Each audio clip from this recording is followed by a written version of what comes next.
Loco sports fans, happy Monday, everybody. Rainy days and Mondays always get me down, but I'm picked I'll up. tell you I'm what, much being here better tonight.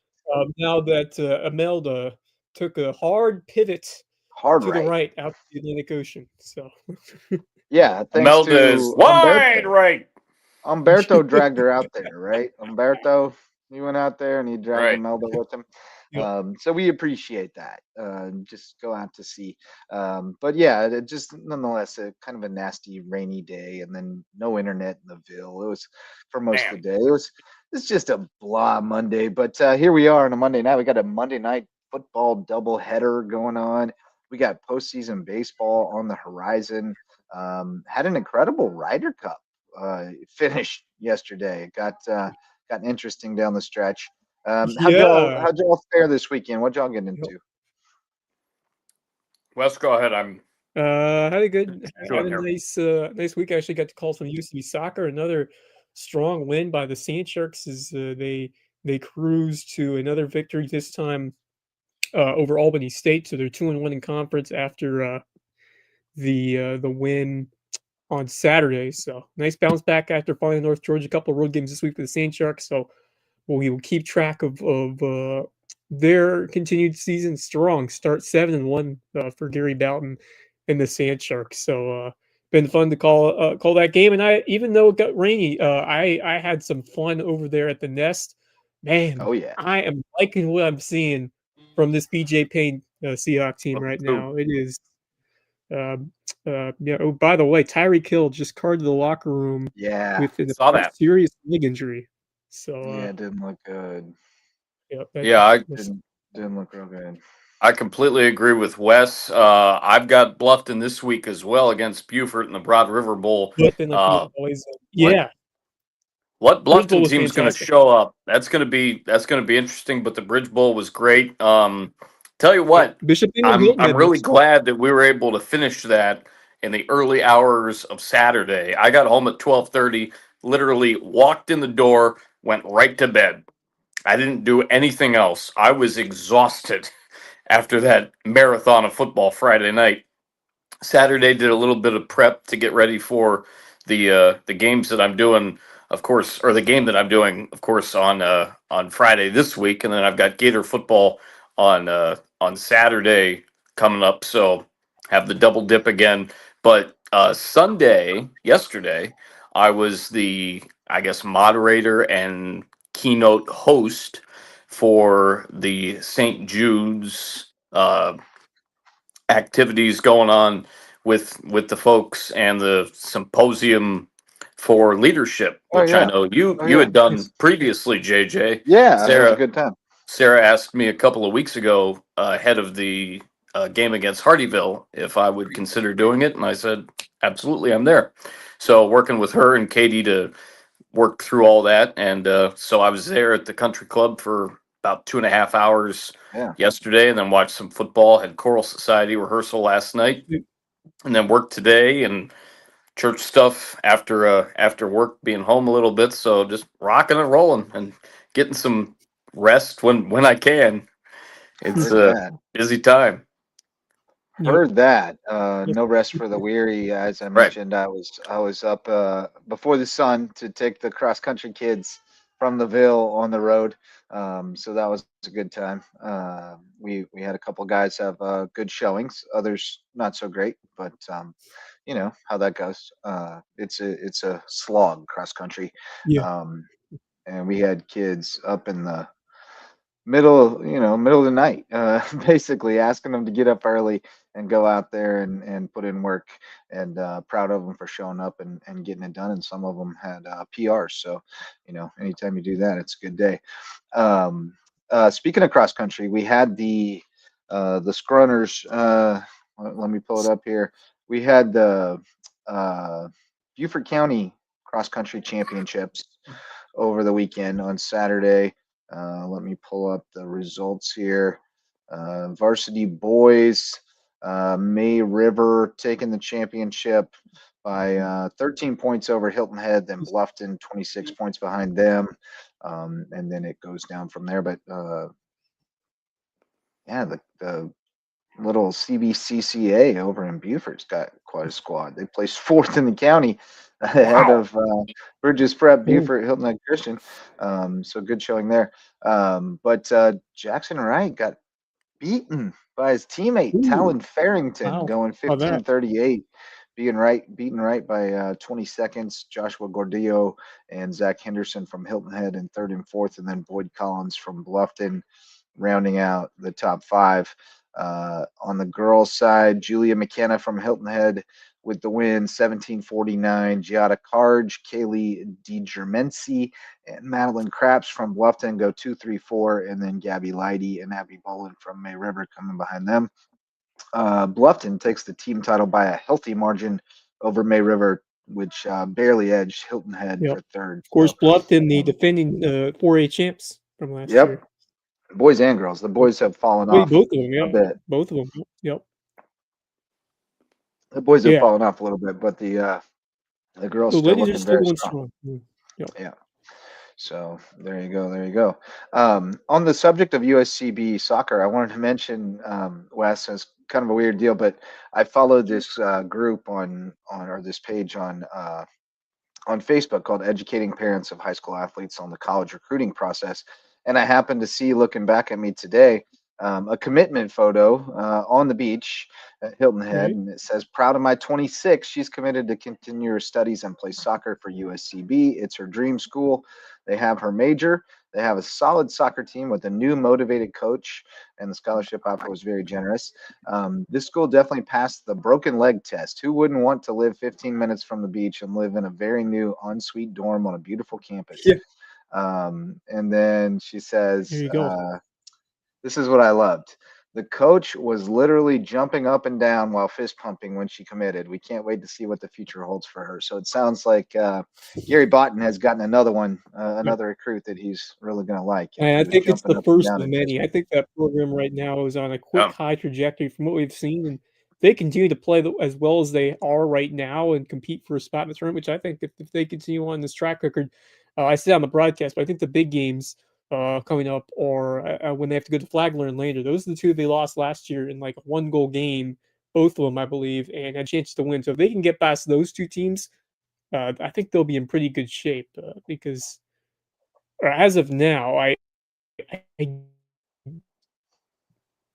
I don't see right like 5 teams getting ahead. I think they got a great shot for that top 4 finish in that first round home game. That's got to be a nice target for them right now if they can continue to play just the all around game that we're seeing. I mean, the possession style game has been really impressive to watch, and I mean, you look down the line of some of the other players who scored, like Kenzie Daigle, Izzy Amphlett, a couple others who we haven't really talked about, never really expected to see, big performances from them. So he's really getting the most out of everybody right now on this team, and it's not just like a Savannah Page.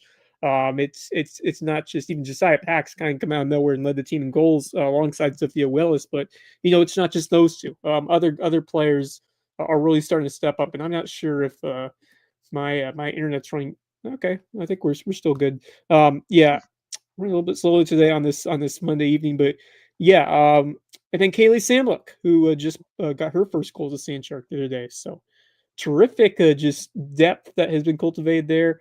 CC Powell has been good in net, and then Jenny has to be really underrated player, kind of that versatile midfielder who could do so many different things really well. She is such an integral part of this team, and just the group as a whole, really starting to shine in all facets right now.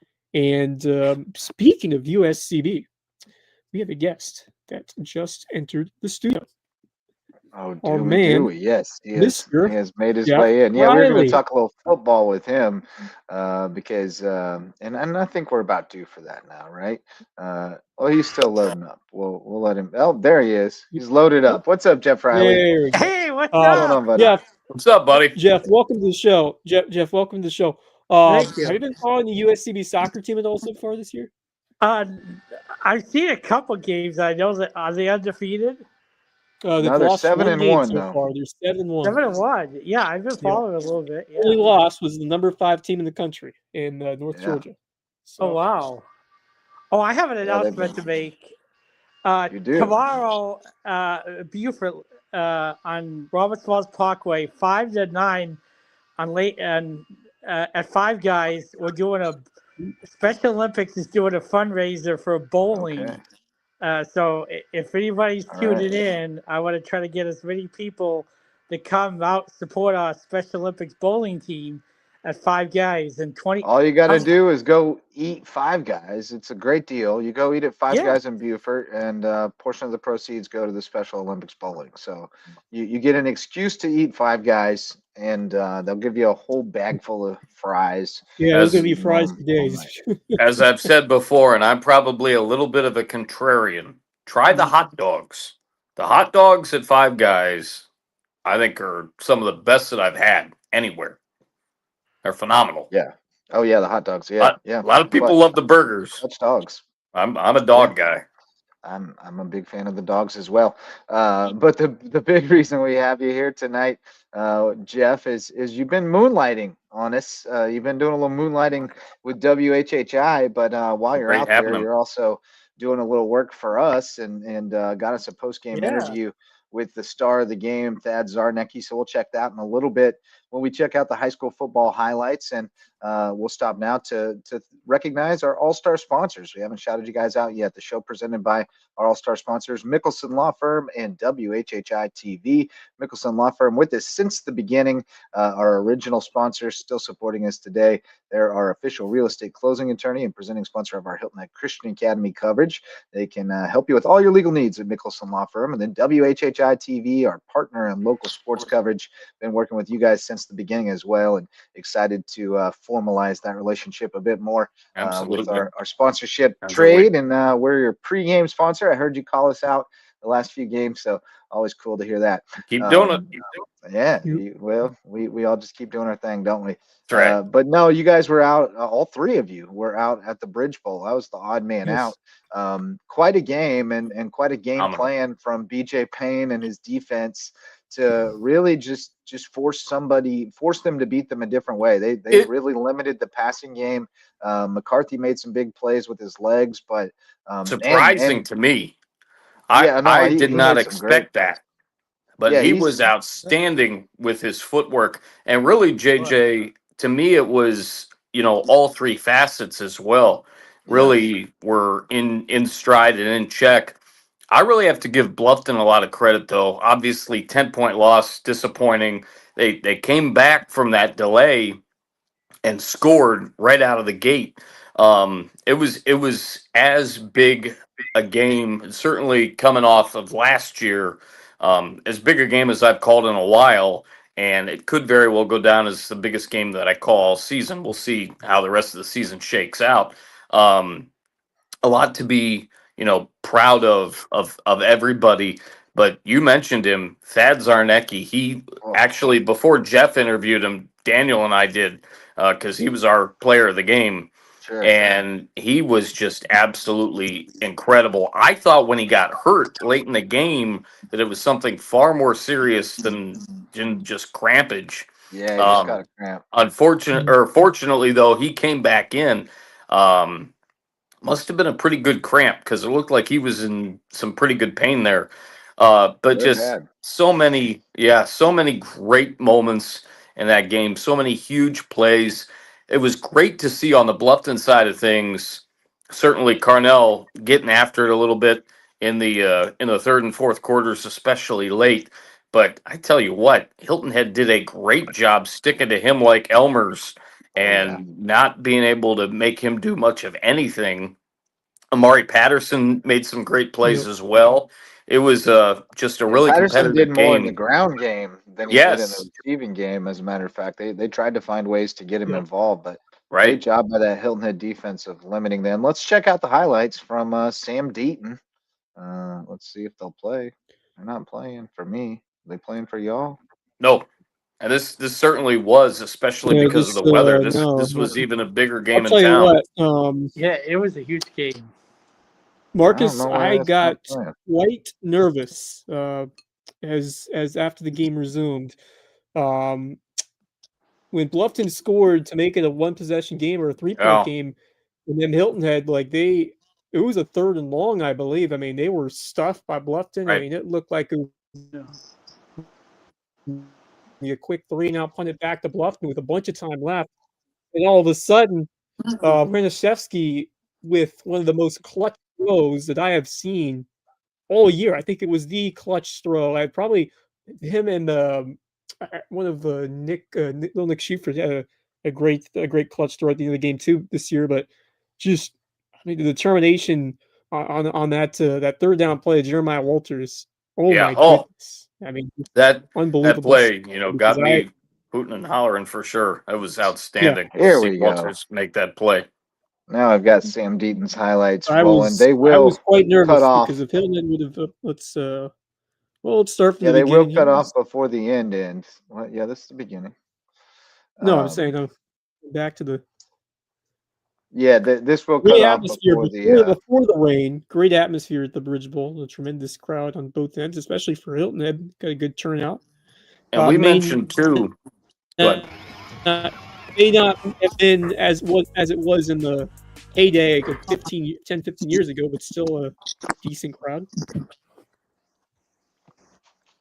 Yeah, a lot of those people now go to May River games, or other places. Yeah. We've got other schools There's that have opened up. still some long-time Seahawks fans and Oh, sure. Bobcat fans around here. And how There goes about McCarthy scooting Aiden McCarthy? 74 yards. Oh boy, Phenomenal.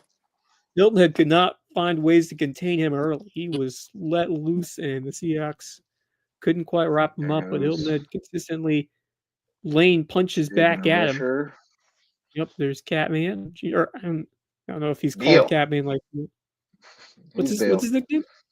Bill. Bill. So it's not I- Catman. Okay. I Bill. mentioned that Bill. several times on the air. Yeah, you were 'cause calling him our Bill Rusher. I WHHI like it. crew Look at and our contingent Alright, probably Bill, didn't know it that. is. tough. And then Yeah. Lucas Gates, he had a big night. He had a all great over game the too. place. My goodness, Yeah, he did. he was Comes everywhere. up with Yeah, a he pick was. right I here. tell you what, Hilton did a good job of neutralizing Warren and Patterson. But man, we've seen a couple of times in the Bridge Bowl, other receivers have stepped up, and this time it was Gates, and he was phenomenal. Gotta say too, this was a really clean If Riley game. can- We saw a few flags here or there, but Yeah. it was a really clean game, especially compared to some of the other ones that we've called so far this year. And I mean, you So expect that was anything right less? as the first half expired. The Ranajeski punched it in. Yes. Yeah, that's a gutsy call, going for it. With the time running down, able to score. And Ranajeski calls his own number again. He had a big night as well. He really did. McCarthy coming back. Carnell didn't do much. That was one of his big plays, but they did a great job of neutralizing. And then the Philly special, the throwback to Aiden McCarthy from That Lucas was really Gates. Impressive. Love it. That was, Love yeah. it. Those legs that he's Very got, nice. I mean, he Yeah. can scoot. A deep ball from Ranajeski. He throws Yeah, a pretty ball. Throws a pretty ball. Bobcats rallied, and then the lightning came. Bobcats got within 3. Yeah, but right after before the that, Hilton lightning. Head made a big stop, and then it got delayed.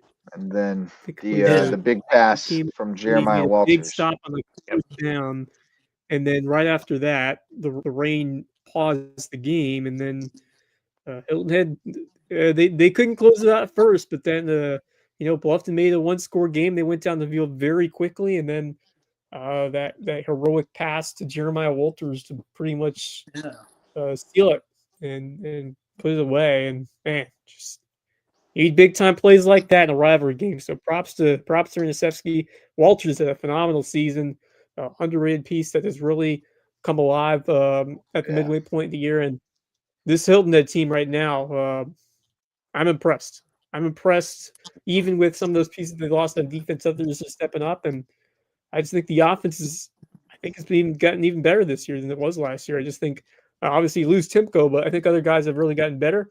The passing game's gotten better, and Renishevsky is looking like more than a competent quarterback. He's looking like a guy who can deliver in big moments. So I'm thoroughly impressed, and can't wait for Friday night. I think I'm gonna be at the Nest again in what could be a Bishop massive England. contest. In England. That'll be a big one. Yeah. Well, we I all was agreed. definitely impressed. Yeah. I was definitely impressed. We all agreed the player of the game was Thaddeus Zarnecki. 17 Yeah. carries, 75 yards, and a touchdown. 15 Ooh. tackles, 12 solo, a tackle for loss, and 3 pass defenses. And Jeff, you were able to catch up with him after the game for a little interview. So let's hear that now. Roll it. Roll that beautiful bean footage. It's not rolling. What is wrong with my computer? It's on the struggle bus tonight for some reason. Like yours, Wes. It's not working. Earlier, when I removed it from the studio and added it again, it worked. So maybe that'll work again this time. Let's try this another way. As we've got Jeff Riley's interview. Hi, There I'm we Jeff go. Riley, here live post game for LowcoSports. I'm here with Thad, the most valuable player of the game tonight. How do you feel about this accomplishment? I mean, it was a great win. Like, almost happy tears came at the end of the game just because how much hours, how much work we put in throughout the week and just preparing. Like, I wouldn't be able to do it without the coaches and the rest of the team. It feels amazing. Yeah, so that's cool. What's your favorite nickname? I don't know. There's too many to count now. I think the Imperial is probably one most people say. He's so been I watching our Yeah. broadcasts. Yeah. Well, that's cool. I like that. The Impaler. And how's your hamstring doing? Oh, we're all good. It was just a little cramp. Won't happen again. I'll make sure of it, but we're all good. Feel great. So what's your favorite part about playing football? I love the sport. I've loved it since I was a kid. I say my favorite part is just playing with the team. Like, it's a brotherhood. We play for each other. Like last week at Hampton, we played for each other. This week, especially, like, it's just a brotherhood. It's a family. All right, thank you, Thad. Appreciate it. Thank you. Good Great stuff. stuff, Oh, Jeff. Yeah, Great. Great stuff, buddy. JJ Yeah, in the studio. back to job. JJ in That the was studio. fantastic. Back to You got the JJ in the thrill. studio. Yes. Shout out to Kevin Libby for the assists once again with the post game interview for Jeff. Love it, love it, love it. Good stuff. What'd you think, Jeff? Thad the Impaler, pretty good kid, huh? Yeah, he's a pretty amazing kid, and it was fun to interview him. It was Yeah, fun. great football player. Had a big game for the Yeah. Seahawks. They get the dub. We also have some highlights from Battery Creek and Whale Branch. Welcome to. Oh, is it not going to work for me? God dang! Welcome It's making to me the unload all of to these the or call. reload all of these. And I got to see the star player on Bluffton that you told me about too. Carnell. Yeah, Carnell. Cornell, yes, Cornell Warren, the featured Here we audio. go. Now it's rolling. Battery Going to Creek play for Here we go. Welcome Belichick. to hosting the Whale Branch Creek. on Buford Yes, indeed. Zone. And look at this.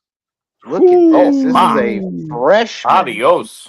A He's a freshman, freshman. Sir LaJavian Samuel going the distance. Then Jermon Bauer's going to freelance a little, throw one up in the air, and he's got a man coming down with it. That would be, I had his name here somewhere. Oh, wow. Just broke Oh, that was away Good too from soon in grief. person. But then Taiwan Simmons just breaks goodness. out of That the was pack a drone man and right goes there. for the score. Eddie Hayward tacks on the 2-point. It's 14-6 Big fan of that guy. in the first quarter. Battery Creek Band getting into it. You know, they always Yeah. getting into it. They always get That's into coming it. from the B-roll splices from Ray Alonzo to go with the Buford Zone highlights, and then Eddie Hayward up the middle, bust the seam, 20-6 Creek. 2-point conversion attempt would fail, so it's 20-6. Whale Branch driving again. They got Zachary in at quarterback. He hands it off on the jet sweep to Bowers. Bowers with the touchdown. So I was really he's got- impressed with Zachary in the Ridgeland game. I thought he Zachary takes was it very himself. composed, That is very composed and very poised. Now the Whale Branch band feeling good. They're back within a score. Right. Got the battle of the bands in full effect. Love it. They was moving and Yep. shaking, baby. But we got more Battery Creek coming. I don't know who number 8 was, but he was a beast. Remember who number 8 was by chance? I don't know, but Eddie Hayward, crossbuck, scores, and then they basically run the same thing again for Eddie Hayward for the 2-point conversion.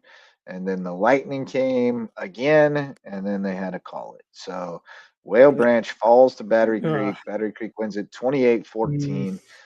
Sort of unsatisfying, especially because Whale Branch has, shown that they've been a pretty good second half team at times. Yeah, Um, that's two in a row for Creek, right? In that rivalry. Two of the last three. They had taken one, and Whale Branch took one, and then last year got rained out. So really Mother Nature's won the last two. Yep. Okay, this one was but good for Creek. That's a, like I said, team that had been close for a while. Showed a lot of tremendous firepower on offense, and obviously wasn't a full game, but hey, I mean they execute better and deserve the victory. So good on Coach Susie and the Dolphins for getting that win. That's a big momentum boost as they get ready for region play, and I think they're going to be competitive. Yeah, and they got North Charleston. They're at North Charleston next, which that's one you got to win. Yes, that gets you in the playoffs. North Charleston is usually not that strong of a program, although they are sitting at 4-1. They haven't played the strongest schedule by any stretch of the imagination, but I think that's a winnable game for Creek, and one they need to win. And then, if you get past that one, then you got to survive Oceanside. And then the last two, you feel like you might have a shot against Orangeburg Wilkinson and Hanahan. Right. But Orangeburg Wilkinson's 5-0, weak schedule, but still 5-0. Did beat Keenan pretty handily. So, that's a tough matchup. And then Hanahan, they've been kind of up and down the last few years. They're 3-3 right now, but have played a pretty tough schedule. So, not a lot more, no easy wins left on that schedule for Creek, but they need to get that one in North Charleston this week and earn themselves a playoff spot. One other rivalry matchup this week, renewal of an old one with the matchup in Ridgeland with Hardyville and Ridgeland. The rivals. You see the scene. It was it's dry at kickoff, but not for long. it settled in to a pretty steady rain pretty shortly after. Sorry, I was just trying to cut away from some of the preamble to the running through the banner. The preamble can get a bit lengthy at times. You're just standing there holding your camera, waiting. Come on, run it out already. Jags brought the defense. Neither offense did a whole lot to get too excited about in this one, but the defenses came to play. Both teams pitching a shutout on defense. Technically, all the scoring coming from the Jags defense. They got a safety and 2 scoop and score touchdowns. Unfortunately, it was raining pretty heavily for most of the highlights, so I really didn't get great highlights from this game, but you've got some footage of the Jags defense bottling up the run. And that's a Hardyville offense that had put up some numbers early in the season, but has struggled a bit of late. Kamari Brown got free a couple of times. I tell you what, Richland's defense is their calling card because of the fact that, we've talked about their offensive line and their issues. I mean, they rank right up there in terms of that kind of grinded out, smash mouth, certainly trench play that you see from, the two teams that we saw in the previous matchup of highlights, Whale Branch and Battery Creek. They're all very similar in that they're going to slug it out. It's not, not sexy by any stretch of the imagination, but they're going to get the job done whatever way they can find. And very proud of that Ridgeland team for, continuing to battle because they've had a lot of tough luck. Ben Crawford had a nice game. He had over 100 rushing.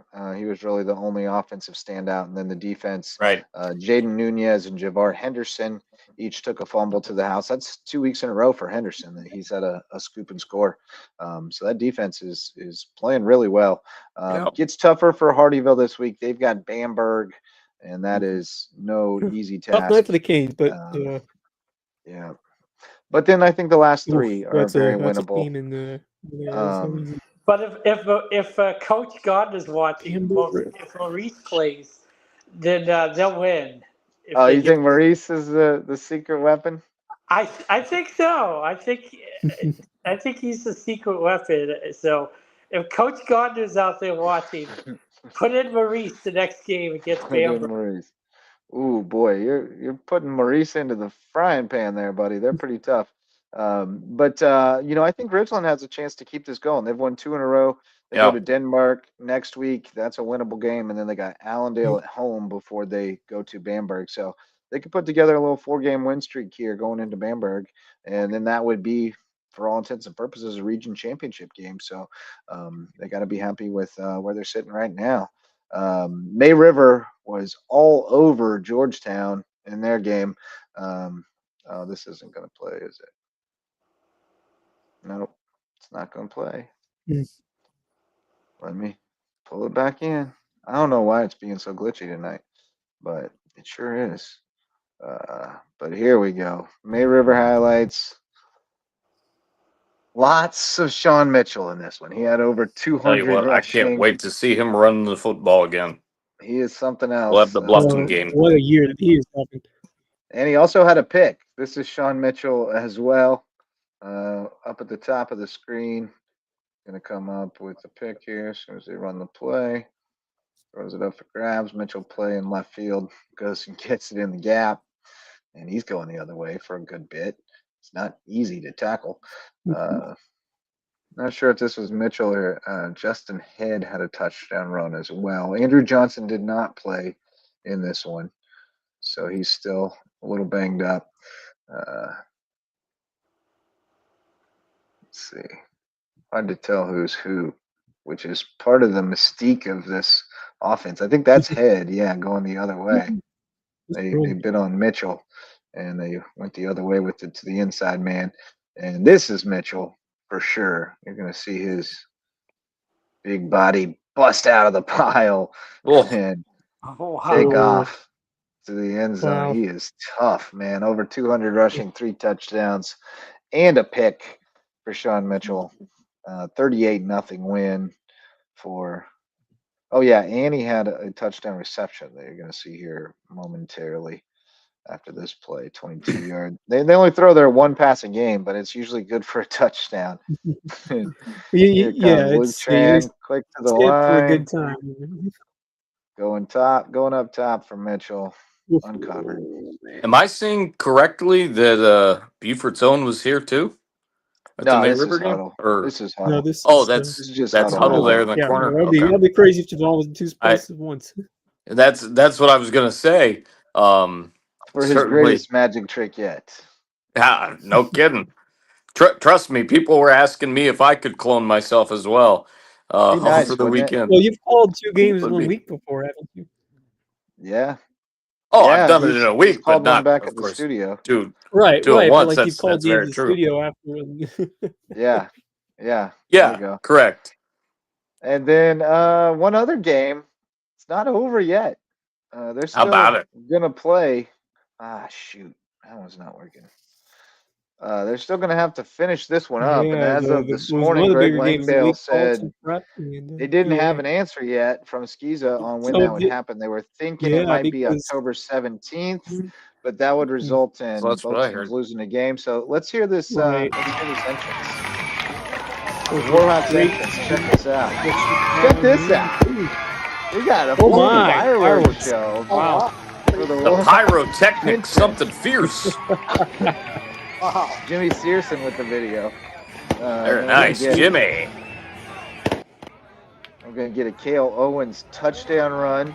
He had another touchdown run of a longer nature right before the lightning struck, and they had to pack it in just before halftime with Colleton Prep leading 14-0. So, according to Langdale, they were hoping to get a full answer sometime today, but he said there's so many moving parts. If I had to guess, it would be this Friday or the 17th, but that would cause both us and Buford to lose a game. But I guess hopefully Skiza will have an answer today. So we'll see when they're going to finish that one up. But that'll be a huge game with Colleton Prep on top. And you got to think it aids Buford Academy to have a break and start fresh after Colleton had the early momentum. So, but they'll start with a 14-point deficit. So we'll see what happens there. Yeah. And then let's see, there were a couple other games. But they were kind of, well, we had a there good were a one. few that were Christchurch either 40-35 over yeah, that was Hampton. a good effort there by Hampton at the end, but they fell behind in a Yeah. big way early against Christchurch, but certainly hung tough and fought from behind in that game. So good on the Hurricanes to finish strong, and And then Absolutely. now Pinewood the game will Prep. matter. Now it's conference or region play coming up next. Indeed. But it's been a tough gauntlet for the Hurricanes, having to play Bluffton, Hilton, and Christchurch Sure back has. to back to back. 3 tough opponents in 3 weeks, and hope you're battle tested now and ready to go. I mean, that's the point of scheduling tough, like what they have done over there at Hampton. Yep, and they've got a little easier run of it now. They've got Edisto coming in on Friday, and then they go to Lake Marion. They're at Barnwell, which is down quite a bit this year, and then home against Whale Branch. I think they'll go through that region fairly easily and be in a great position going into the playoffs, and we'll have these challenging experiences, as part of their foundation when they get there. So I think they're going to be just fine. HHCA, I think it's going to be a Little short worried about season by them. their standards. They worried. went Little down worried about them. 69-28. Again, a team with real speed on defense.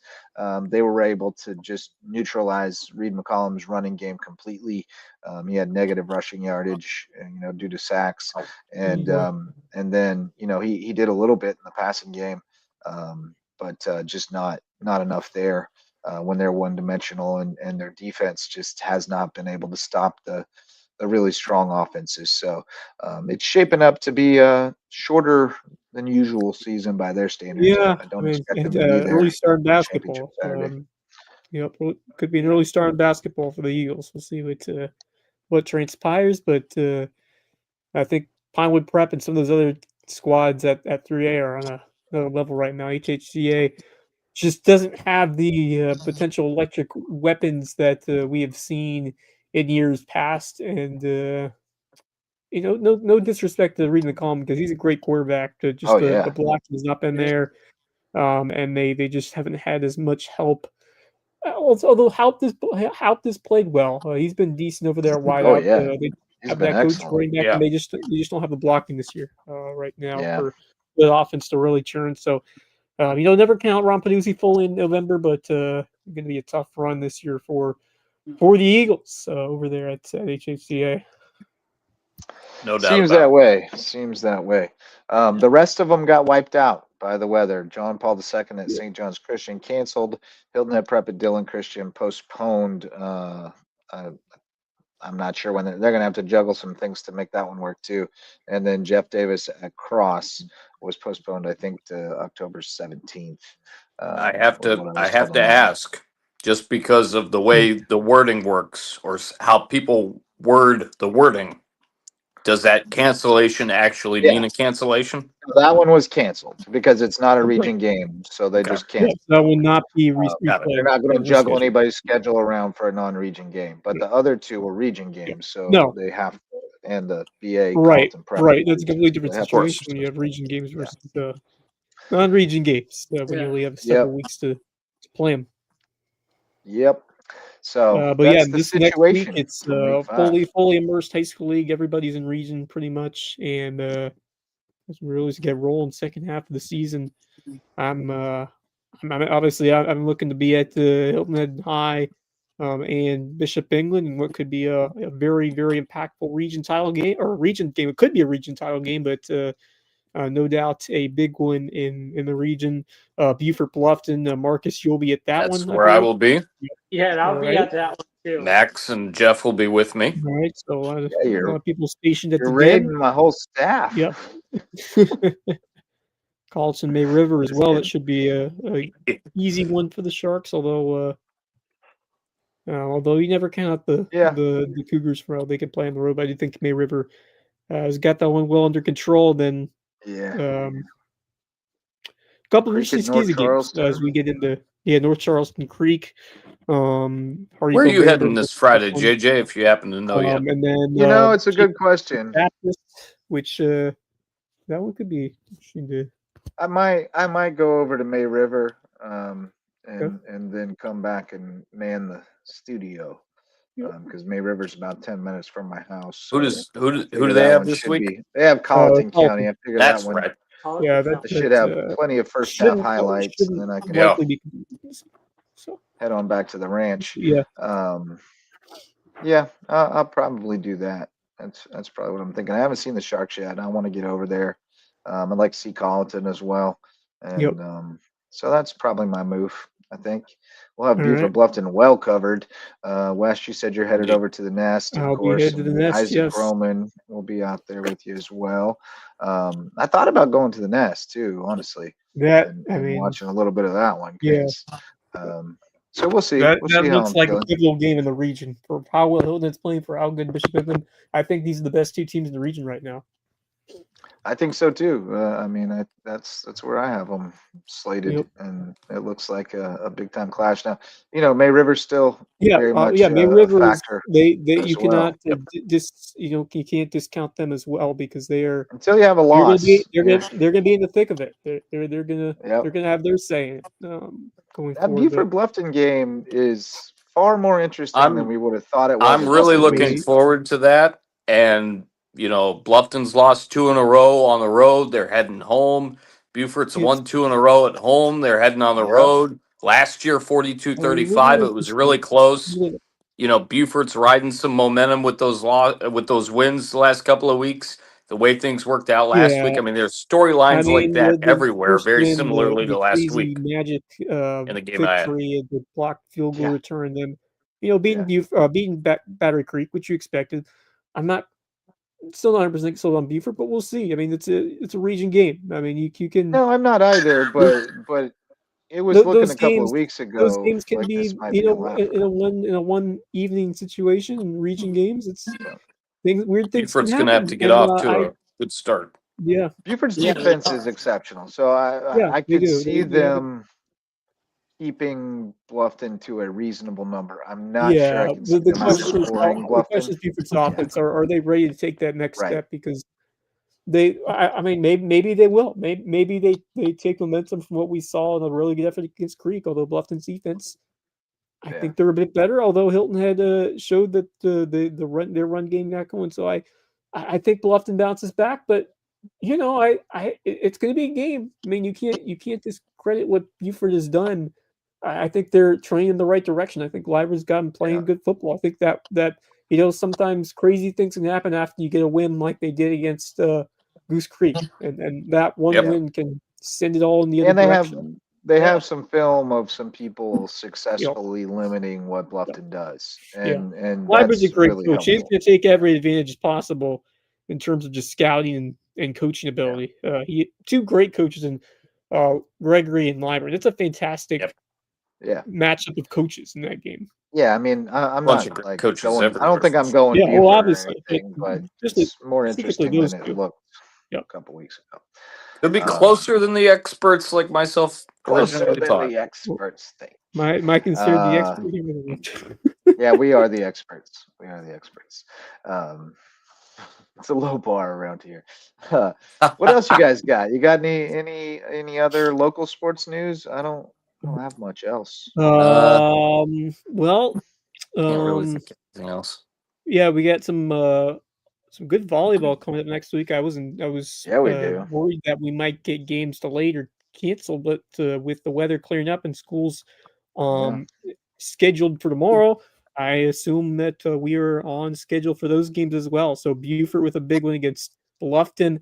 Now that one should be a terrific rematch of a match that lasted 4 sets, but easily could have gone 5. I think Bluffton's going to make Buford earn this one. I think but then again, Buford has just been continuing to battle and pull out some tremendous victories and matches, and just unstoppable just effort late to rally in that May River match. And I just think Buford, Dennison's been tremendous. They've got some other hitters that have really stepped up, and they just know how to battle that team. I think they're coached really well, and these girls have I'm sure they've spent some club travel time together. They just know how to play as a team, as a unit, and I think that's going to be a terrific match tomorrow night between Buford and Bluffton, and a big one in the standings. So that one should be very exciting as we get towards October, and then we're October on Wednesday, of course, and then we're getting closer and closer to playoffs. But I think Buford volleyball has been one of the better stories of this year. How well they have played, and Oh, yeah. together which they have played with throughout this season. So I'm excited to see how they do. Let's check the 1 second. I trying to get my notes and stuff together, but yeah, Buford's been really impressive, but they still haven't been able to beat Bishop England. They're 5-0. The Bishops are. Buford's 4-1, Beaver 3-2, Bluffton 2-3. So I expect those 4 teams to be the top 4 teams. Hilton Head has been kind of struggling this year in girls volleyball, but I think those 2, 3, and 4 spots are up for grabs in terms of the order. And I think Buford has an outside shot if they can beat Bishop England in the return match at Buford. They have a chance to win the region. That's tomorrow night. Yeah. Buford Bluffton is tomorrow. Oh, I thought believe. they. Do they play Bishop England?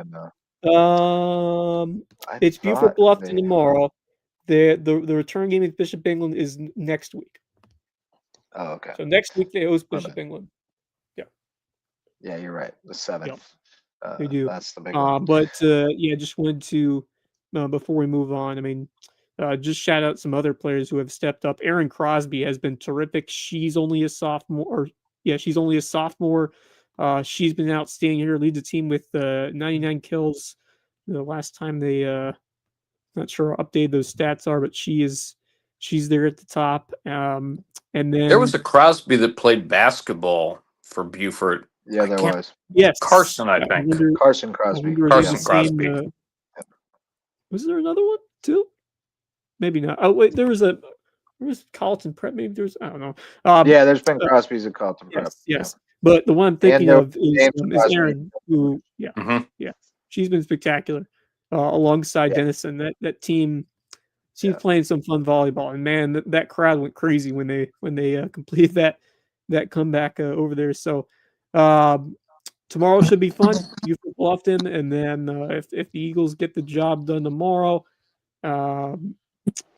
they got Bishop England on Wednesday, next week, a week from Tuesday, which should be really fun. Indeed. That Bluffton Buford game will be on Buford's own tomorrow night, and then Friday night they will have the Bishop England Hilton Head game from the Nest. So I think I'll come home from the May River game and watch that here and pull it into the live stream. So that'll be the plan on Friday night. All right. Well, shout out to some of our sponsors. We got Hudson's Seafood House on the docks, the official sponsor of Under the Bus, coming at you tomorrow night on the Lowco Media Network. I'll still be sitting in for Rich Basirico, who is still gallivanting in Italy. He's mangiating. Yeah, living the good life in the old country. Good man. But he's missing out on Hudson's Seafood House for a while. A great place for seafood sunsets and cocktails on Hilton Head Island. Also, the one that Jeff brought us, Twinge and Twombly, the personal injury attorneys in Buford. They've got a rare name, but they provide remarkable service at Twinge and Twombly. HHI Windows and Doors, Coach Barron, our old friend from Hilton Head Prep, improving your view of the Lowco at HHI Windows and Doors. Reverence Wrestling Club is our official wrestling sponsor and presenting sponsor of the Lowco Grind. And Jay's Barbershop is the place to be in Ridgeland, whether you need a haircut or not.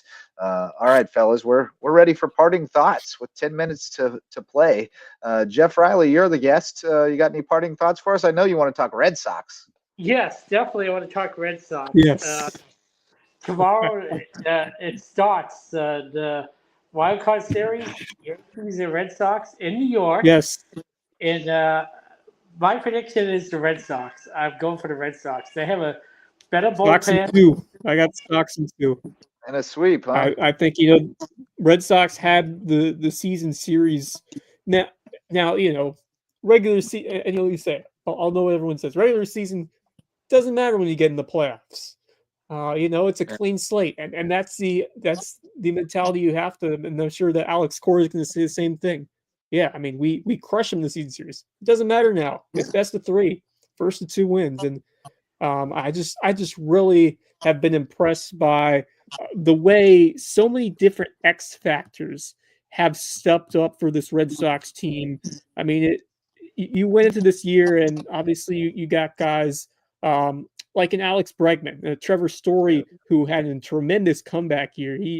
Someone who really struggled. So someone who came through in a big way, but it's been so many others who have stepped up in big situations throughout this season, and I'm really excited for this team who has certainly earned their spot in the playoffs because I think this is a very winnable series for them. In terms of the Yankees, a team that lives and dies in the long ball. It's like a team that lives and dies in the 3. The Yankees love to hit long balls. They love to use their ballpark to hit home runs. So it's all about limiting the opportunities, and of course you're going to your guy Garrett Crochet on the mound, and I think it's going to come down to his performance because Giolito's out for the wild card series. So I mean, other than the Crochet in terms of series rotations, you got Bayo, who could start game 2, and then I mean you have May early, potentially Kyle Harrison, who's looked good, and of course that he was acquired the Devers trade if you remember back in the summer. Right. And he could have an impact if it goes to a game 3 potentially. I like the bullpen. I mean, obviously you have your closer in Chapman, your setup guy, plus a potential closer role in Garrett Whitlock. So you'd love to find a way for Crochet to dominate, who has been the ace all season long and is in Cy Young discussions alongside Tarek. Good this year. He has been terrific and someone who the Red Sox really need to rely upon. Yeah. But I mean, Buehler's gone. Giolito is out for the series. So in terms of your starting rotation, it's gonna be up to Crochet and Bayo to deliver because Weisert's been iffy at times as a reliever. Obviously, you have Whitlock, who's been terrific, and then Chapman, your closer. But in terms of just relief depth and pitching depth in general, it has not been ideal in terms of the guys that you might be without for that series. So, I think it's going to come down to the starting pitching, and I think it's going to come down to some of those X factors. Trevor Story's one, but they're still without Roman Anthony. I mean, the Red Sox would do anything to get Roman Anthony back because when he was in the lineup, the Red Sox were absolutely cooking. I mean, he was at the top of the lineup for the majority of the summer, and he was a breakout sensation and really catapulted the Red Sox to the run that they've been on. And then took a little bit of a dive in September when he got hurt. Other guys stepped up, thankfully. I mean, you look at other players who were impactful, like Romy Gonzalez, others as well, who made very, very important impacts. Carlos Narvaez. Of course, Bregman had a stellar season. Duran has been better recently. But the guy who has really become my favorite player this year, Ceddanne Rafaela, who has just been he's dude. A sensation in center field, but he has become quite a clutch hitter. Of course, he had the walk-off to send the Red Sox into the playoffs, and I just love the energy that he has brought to this team. And if Ceddanne Rafaela can continue to do his thing, both the plate and then defensively, I think that could be a major spark plug for the Red Sox in this series. I wish I were as optimistic about the Cubs. Who's Jeff, going for your thoughts? game 3? What do the Red Sox need to do to come away from Yankee Stadium? You don't worry about game 3 unless you get there, Bo. I just thought I would ask. Yeah. Because Jeff, how are you feeling about this series? The Red Sox have a good shot. Jeff, who you got, buddy? Jeff may be frozen. Oh, might be frozen. I think he's frozen. Marcus, your Cleveland Guardians have come all the way back from a 15.5 game deficit. It's incredible. It's absolutely incredible. I see it's almost eerie because this is a Cleveland Guardians team that lost 10 in a row. I was there for one of the 10 that they lost. They lost 9 out of 10 at one point. They played your Red Sox, your guys' Red Sox, and I'm pulling for Boston, of course, because of you. And then I've got to add my great buddy Kevin Libby into the equation as well. And because of the So, Yankees. and them too, of course. Yes. So Cleveland goes to Boston at the beginning of September. After that series, of which you guys took, I believe it was 2 out of 3. Yep. Cleveland found themselves 11 games out of first place. Yeah. And at one they point, were they fighting were it. 15 They and were a on the half out of line. first. Yeah. It was And not looking good. shortly after that, they go to a 6-man rotation. Brian Rocchio learns how to play second base, and he learns how to hit again. Jose Ramirez, obviously not the greatest year. Stephen Kwan, obviously, especially offensively, not the greatest. Yep. Not the greatest year, but still a tremendous player. The rotation's been stellar recently as well. It's been outstanding, and the bullpen's been very good too. So many pieces had to fall into place, and then they went 19-4 the last 23. CJ Kafis gets hit by a pitch to win it on Saturday. Brian Rocchio hit one off about a third to half the way up the right field foul pole. Hit it so hard it actually landed into the first couple of rows of seats to win it yesterday. Cleveland already clinched the division because you guys beat Detroit. Yep. Thank you very much for that, by the way. So all of these things going on, it's been exhilarating. It's been absolutely amazing. The reason I asked you about Game 3 is that Cleveland has named their 3 starters that are going to be going the first 3 games. We've got Gavin Williams going tomorrow. He didn't have to pitch against Texas. Logan Allen did good enough. And then we've got Tanner Bybee going in Game 2, and Slade Ciccone. What a revelation for the most part that Slade Ciccone has been. He's going Game 3. So I'm going to take Cleveland for the sweep. They won't even have to get to Slade. I would agree. There's a little bit of momentum in terms of how you feel about your pick sometimes, because this Cleveland team has been incredibly red hot. But I'll tell you what, the Detroit Tigers with Skubal on the mound, which obviously I don't know if they announced who would start, but I would assume that likely Skubal would get Game 1. He will, yeah. He's going tomorrow. Arguably the best pitcher in the American League, and so for Cleveland, you just have to continue that same approach that you've seen from your club. But I'm not saying that they're necessarily going to beat him, but I think they will beat Detroit. Yeah, tomorrow.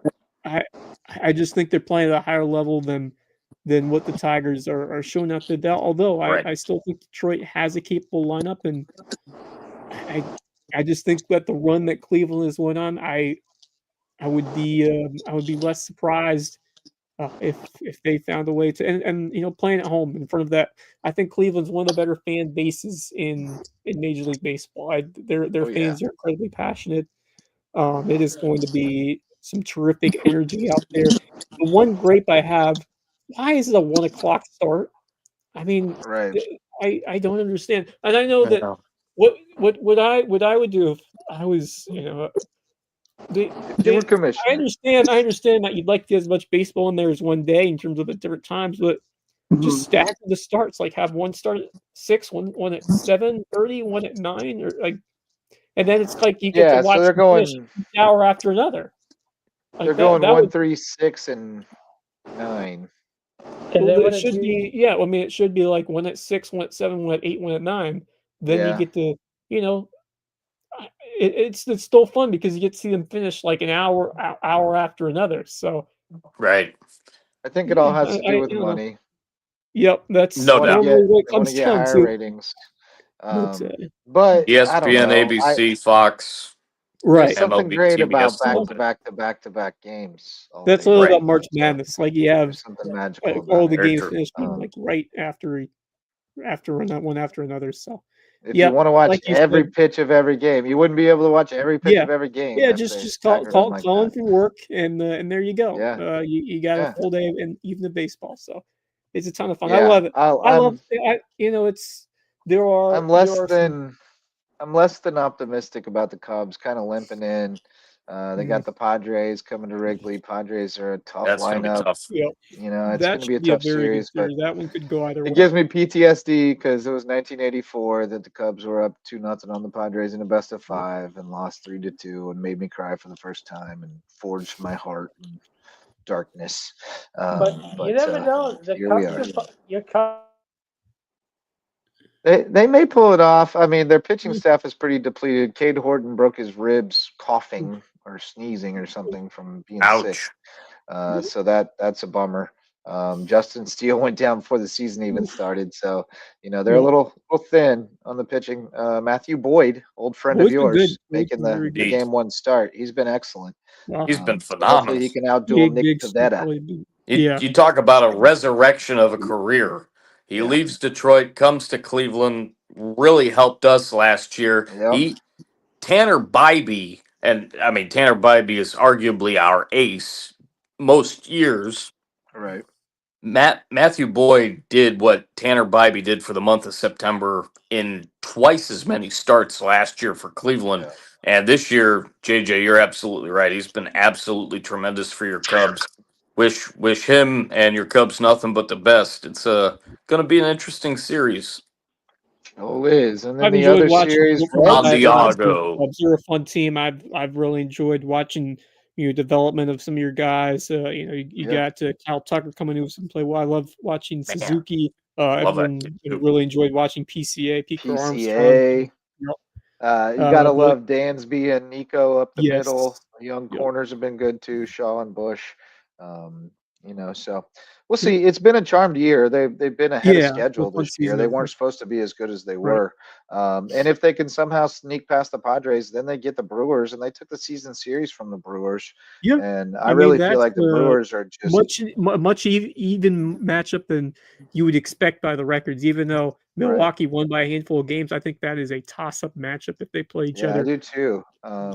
So we'll see. Maybe they can sneak in there and get a shot at. Like I said, and a lot of different outlets have said this might be the most wide open it has been. Like I think the Dodgers, who everyone thought would be far and away the favorite, I don't think they are the clear favorite anymore. I think it is wide open in both the American and National League right now.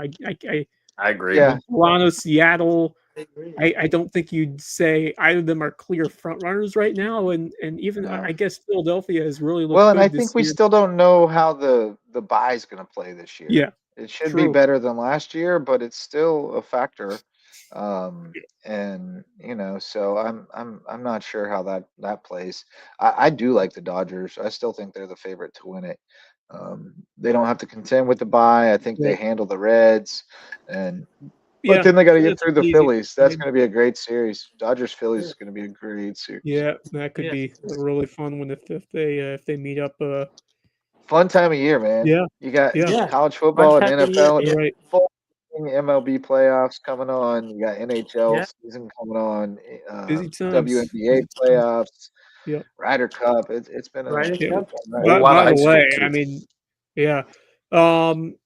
Marcus, I guess you is any other thoughts to obviously? Oh yeah. Did you have a parting thought other than Guardians? No. Okay. I assume we were all talking before I move on. Yeah. A cool, just following up on a story that I mentioned last week with Cal Raleigh and how a man caught his 60th home run ball and give it to a kid. The Mariners reached out to both of them and they gave him signed bats, both the kid and the man who originally caught it. I think they got to meet the team at batting practice, got to meet Cal Raleigh, and Raleigh got his home run ball. So great story. Fantastic story.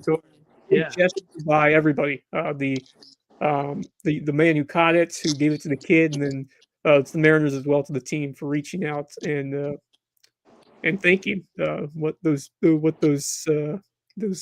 fans did. So you love to see when that happens because sometimes they're in it for the money, and this time not at all. It was to make a kid happy, and that's to love the game. Like that's what it's all about, and just a great story. See if there's so much humanity still. That's a good story. among so Yeah, many man. people. Good So stuff. that's On awesome. that note, fellas, let's call it a show. We still got a couple of Monday Night Football games going. Dolphins trying to finish off the Jets. Broncos in control against the Bengals. Wes, you got Update something else? on Tyreek Hill dislocated left knee from what I've heard. Ouch. So Sounds like it hurts. So that'll do it for tonight. Thanks so much to all of our sponsors, especially our OGs, Mickelson Law Firm, and our friends over at WHHI TV. Thank you, Jeff Riley, for all your help on Friday Appreciate it, nights bud. with WHHI and Local fantastic. Sports. Jumping in with us tonight. And thanks to all of you for showing up to listen or watch. Go Red Sox on behalf of Jeff Riley and Wes Kerr. Go Guards on behalf of Marcus Walsh and Bob Stevens. Go Yankees, though, Yes, on indeed. behalf of Rich Basirico. No, go Red Sox. Goodbye, Cardinals, on behalf of Curry Kirkpatrick, and go Cubbies on my behalf. Big baseball day tomorrow, boys. Have fun with it. Yes, Yeah. indeed. For Big deal. Jeff Riley, Marcus Walsh, and Wes Kerr, I'm Justin Jarrett. We also say shout out to Max Araj. Hope you feel better tomorrow, buddy. And we'll see you real soon. We'll have Under the Bus tomorrow night, and we'll be back presumably Wednesday if we can pull it off for the Loco Sports Lowdown. If not, we'll see you Thursday night for Loco Pigskin Preview. Until then, I'm Justin Jarrett. Go Loco.